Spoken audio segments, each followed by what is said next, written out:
দীর্ঘ কয়েকদিন যাবৎ একটি শান্তি শৃঙ্খলাপূর্ণভাবে একটি দল নির্দিষ্ট তাদের কর্মসূচি পালন করে আসছিল, কিন্তু আজকে দেখলাম যে গোপালগঞ্জ এটা বাংলাদেশ থেকে বিচ্ছিন্ন কোনো রাষ্ট্র নয়, এটা বাংলাদেশের অংশ।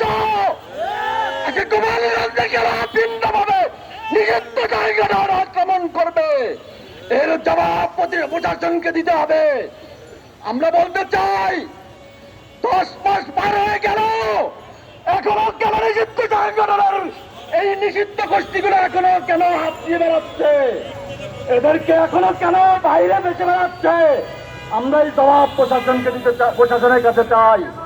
আজকের এই বিক্ষোভে যারা অংশগ্রহণ করেছেন, আগামী দিনের সকল প্রোগ্রামে অংশগ্রহণ করার আহ্বান জানিয়ে আমার বক্তব্য শেষ করছি। সংগ্রামী বিক্ষুব্ধ জনতা, এই পথে বক্তব্য রাখবেন ইসলামী যুব আন্দোলন বাংলাদেশের সংগ্রামী সভাপতি, সংগ্রামী কেন্দ্রীয় সভাপতি, সংগ্রামী যুবনেতা প্রকৌশলী আতিকুর রহমান মুজাহিদ। বক্তব্য রাখবেন সংগ্রামী যুবনেতা আতিকুর রহমান মুজাহিদ। বিসমিল্লাহির রহমানির রহিম। প্রিয় বিক্ষুব্ধ ভাই বন্ধুগণ, আপনারা সবাই জানেন বাংলাদেশের একটি রাজনৈতিক দল নিয়মতান্ত্রিকভাবে সারা বাংলাদেশে কর্মসূচি পালন করছিল। সেই ধারাবাহিকতায় আজকে তারা গোপালগঞ্জে গিয়েছে, কিন্তু দুঃখ এবং ভারাক্রান্ত হৃদয়ে সারা দেশবাসী প্রত্যক্ষভাবে লক্ষ্য করল গোপালগঞ্জ থেকে এখনো ফ্যাসিবাদের প্রেতাত্মারা পালায় নাই। শুধু তাই না, আজকের এই শান্তিপূর্ণ কর্মসূচির উপরে সন্ত্রাসী লীগ কর্তৃক, জঙ্গিবাদ কর্তৃক, বাংলাদেশের আইন কর্তৃক স্বীকৃত একটি জঙ্গিবাদী দলের নেতাকর্মীরা এনসিপি নেতৃত্বের উপর বর্বরোচিত হামলা চালিয়েছে।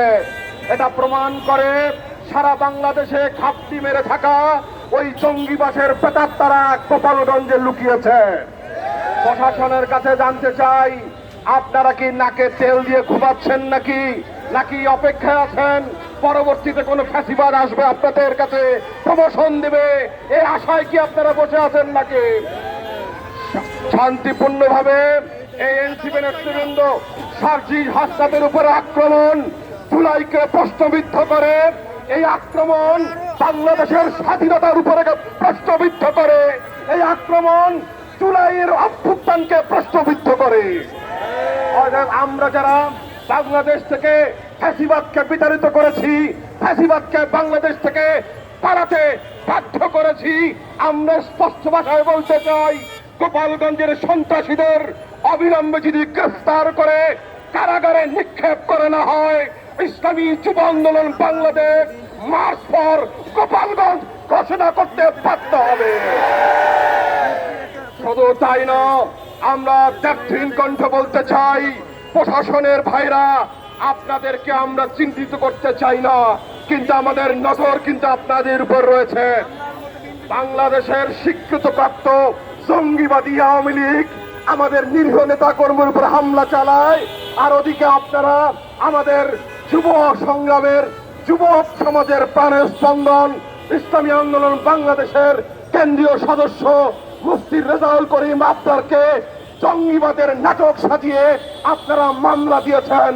কত ধানে কত চাল, এই মামলা যদি প্রত্যাহার করা না হয়, আমরা রাজপথে আন্দোলনের মধ্য দিয়ে দেখিয়ে দেব ইনশাআল্লাহ। হিসাব নিকাশ করে আন্দোলন করবেন, হিসাব নিকাশ করে মামলা করবেন। নিরীহ যারা মুসলিম একটা প্রাণীও, একটা নাগরিকও যেন নির্যাতিত না হয়, পুলিশ সহ সকল প্রশাসনের ভাইদেরকে উদাত্ত আহ্বান জানাচ্ছি। আগামী দিন ইসলামী আন্দোলন বাংলাদেশের আমির মহতারাম পীর সাহেব চরমনে যদি বৃহত্তর কর্মসূচির ঘোষণা দেয়, ইনশাআল্লাহ বাংলাদেশকে আমরা ফ্যাসিবাদ মুক্ত করেছি।